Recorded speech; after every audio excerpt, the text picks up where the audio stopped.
he was booking San Antonio and I was booking Florida, I would bring him in and he'd be the babyface because, you know, the famous match with Luger, where Luger climbed down the cage, and we... oh, were you there that night? Yeah. Yeah. That was my first night back.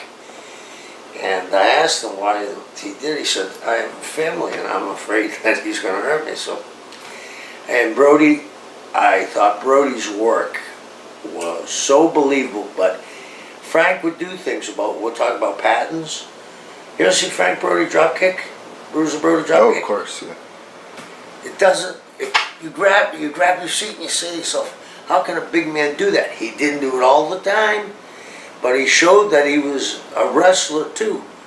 And he just had that look of a wild man, and his work was solid.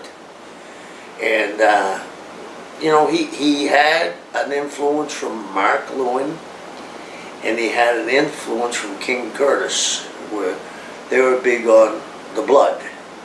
And I think Brody got it there. Plus, him and Gary were partners for a while. And when I say partners, Gary Hart was his manager, which helped him in Texas.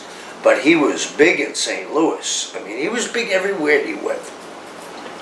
And do you think, like, that the company had some responsibility too in related to his death? Because there was quite a cover-up there, and there's a lot of talk that the company actually owed him a good amount of money at the time that he was killed. I heard that too, and I don't know what happened, but they let him lay on the floor for 45 minutes, you know, and... Yeah, that's the thing I don't get, because WWC is so connected in Puerto Rico. Right. If they really wanted an ambulance, they could have got an ambulance there really fast. You just hit the nail on the head. Carlos had a lot of stroke on that island, you know that. Yeah. And for him to lay on the floor for 45 minutes, and he was alive when he left, you know, it was... He wasn't taken right away when he arrived at the hospital either, from what I understand. Yeah, and my point of view is, how could this happen and the guy get away with it? And wrestle the same night and then continue to keep his job. yeah, and they never fired him.